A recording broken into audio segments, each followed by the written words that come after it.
Hi guys, இந்த வீடியோவில் pattern trick பார்க்க போகிறோம். இப்போ வந்து 2 ஸ்மாலு ஒரு பிக்கு, 4 ஸ்மாலு ஒரு பிக் இருக்குது. அடுத்து ஒரு பிக்கு வந்தால் அடுத்து நம்ம ஸ்மால் என்ட்ரி எடுக்கணும். நீங்கள் வந்து ட்ரிக்கில் இன்ட்ரெஸ்ட் இருக்கவங்க டெலிகிராம் ஐடி கீழே கொடுத்துருக்கேன், எனக்கு வந்து டிஎம் பண்ணுங்கள்.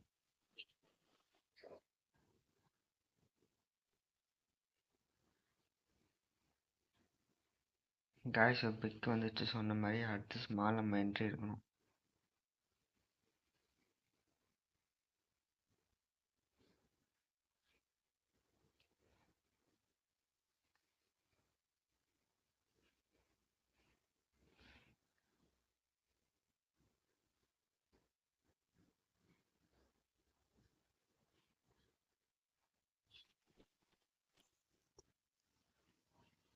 காய்ஸ், சொன்ன மாதிரி ஸ்மால் விழுந்துச்சு காய்ஸ்.